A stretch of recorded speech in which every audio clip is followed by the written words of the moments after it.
Sabe aqueles direitos que a gente lê na Constituição? Será que são só palavras no papel? Ou eles funcionam como um escudo de verdade para as pessoas? Hoje, a gente vai mergulhar num princípio super poderoso, que garante que a Constituição nos proteja sempre ao máximo. É o que transforma a lei numa força real para a dignidade de todo mundo. Bem, toda essa discussão começa com uma pergunta fundamental. A Constituição foi feita para dar aquele abraço, sabe? Para proteger a gente quando a coisa aperta? Ou será que ela nos deixa na mão, com direitos que são lindos no papel, mas que na hora do vamos ver simplesmente desaparecem? A resposta para isso, olha, muda tudo. E é aí que a gente cai num dilema, porque a força de um direito não está só no que está escrito, mas em como ele é interpretado. E existem basicamente dois caminhos. Um que oferece só o mínimo do mínimo, o indispensável, e o outro que busca a proteção mais ampla, mais completa possível.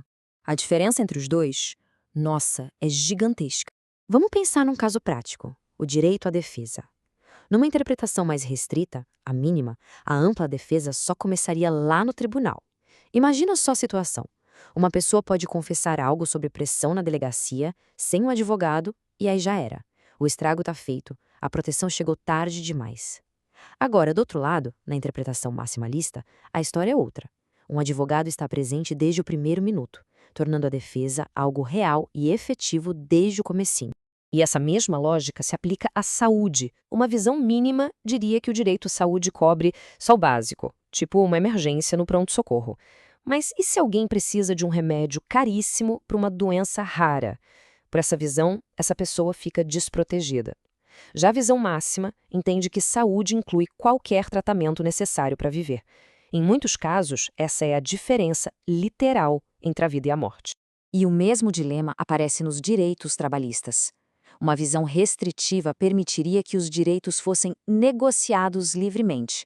Só que, na prática, o que acontece? Uma pessoa desesperada por um emprego pode acabar aceitando condições exploradoras. A proteção máxima, ao contrário, diz: opa, peraí, certos direitos são irrenunciáveis, não dá para abrir mão deles porque são a base da dignidade de quem trabalha. Então, diante desses dois caminhos, qual a nossa Constituição escolheu? Felizmente, ela não fica em cima do muro. Existe uma resposta bem clara, uma regra de ouro que resolve esse dilema, uma inclinação deliberada para proteger as pessoas. E essa solução tem um nome. É o princípio do favor aos direitos fundamentais, também conhecido como o princípio pro homine. E a definição dele, gente, é a chave de tudo. É simples. Diante de qualquer dúvida na interpretação de um direito, a escolha deve ser sempre aquela que oferece a máxima proteção, nunca a que enfraquece o direito. Mas olha, isso não é só uma ideia bonita, uma teoria no ar. Esse princípio é forte de verdade porque ele se apoia em 4 pilares muito sólidos do nosso sistema jurídico. São eles que garantem que essa ideia seja levada a sério. Vamos dar uma olhada rápida nesses pilares. O primeiro é a preeminência dos direitos humanos, ou seja, eles vêm em primeiro lugar. O segundo é a dignidade humana, que é o alicerce de todo o direito. O terceiro, que tem um nome mais técnico, preferência hermenêutica, é uma regra simples. Na dúvida, a decisão deve sempre favorecer e expandir o direito. E, por fim, a orientação pró-direitos, que nos lembra que o objetivo final de tudo isso é sempre proteger a pessoa. Certo, já entendemos o porquê desse princípio existir. Agora vamos ver o como ele funciona na prática. Porque não é só teoria não, é um verdadeiro kit de ferramentas que juízes e advogados usam para construir a proteção máxima dos nossos direitos. E essas ferramentas se resumem em 4 ações. A primeira é ampliar o direito, interpretá-lo da forma mais ampla possível. A segunda é restringir qualquer limitação que tente diminuir esse direito. A terceira é aquela regra de ouro: na dúvida, a decisão é a favor da pessoa. E a quarta é garantir uma proteção completa, que cubra todos os aspectos do direito. E aqui temos um exemplo perfeito da primeira ferramenta em ação. O direito à vida, no sentido mais literal, seria apenas não ser morto. Mas a interpretação extensiva, que amplia, o transforma no direito de viver com dignidade. E isso inclui saúde, alimentação, moradia. Assim, o direito ganha um significado muito mais real e concreto.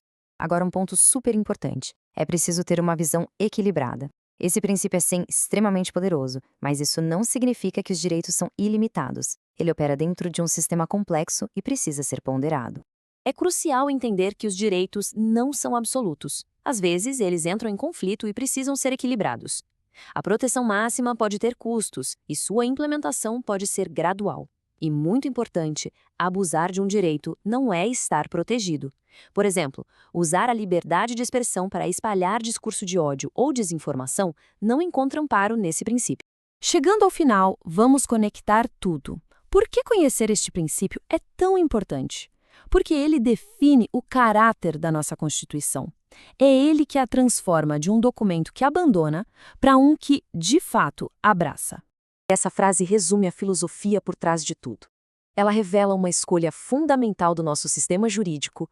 Quando há incerteza, o peso da balança pende para a proteção da pessoa, não para os interesses do Estado ou de qualquer outro poder. E o resultado final é este. O princípio do favor aos direitos fundamentais é o que dá motor à Constituição. Ele a tira do campo da poesia e a transforma numa força ativa e diária, que protege concretamente a dignidade de cada um, especialmente daqueles que mais precisam. E para a gente fechar, a pergunta que fica no ar é: conhecendo este princípio poderoso, será que na vida real, no nosso dia a dia, os nossos direitos estão de fato sendo protegidos ao máximo? É uma questão que vale a pena levar com a gente.